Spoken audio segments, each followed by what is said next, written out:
আজ আমি বানিয়ে নিচ্ছিলাম নরম তুলতুলে সুজির পরোটা। তো অবশ্যই রেসিপিটা লাস্ট পর্যন্ত দেখতে থাকো। তো এদিকে আমি মিক্সারে হাফ বাটি সুজি, তারপরে যেরকম সুজি দিয়েছিলাম সেরকম মতো পরিমাণ মতো চিনি দিয়ে দিই, আর তারপরে চালের আটা দিয়ে দিই। আর তোমরা যদি চাও এখানে দুধ দিতে পারো, তাহলে টেস্টটা আরও বেশি হবে। তো আমার বাড়িতে দুধ আনা ছিল না, তো সেক্ষেত্রে আমি জলটাই অ্যাড করে দিচ্ছিলাম। তারপরে আমার জলটা অ্যাড করা হয়ে গেলে আমি মিক্সারে ভালোভাবে এগুলো সব কিছু মিক্স করে নিই। তারপরে এখানে আমার দেখো হয়ে যায়, তো আমি একটা পাত্রে ঢেলে নিই।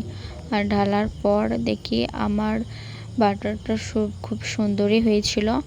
তো তোমরা সব কিছু পরিমাণ মতো দিবে, তো তাহলে অবশ্যই এরকম হবে। আর তারপরে আমি একটা পাত্রে তেল দিয়ে দিই। যেহেতু আমি ফার্স্ট টাইম করছিলাম এটা, তো আমি অল্পই বানাচ্ছিলাম। আর এটা অবশ্য অল্প বানালেও লাস্ট পর্যন্ত দেখো অনেকগুলোই হয়ে যাবে।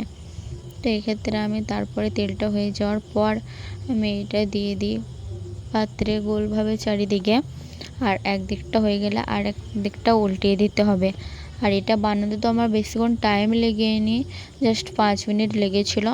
তো তোমরা চাইলে এটা বাড়িতে একবার বানিয়ে দেখতে পারো, অবশ্যই খেতে খুবই ভালো লাগবে। আমার তো বেশ ভালোই লাগছিলো।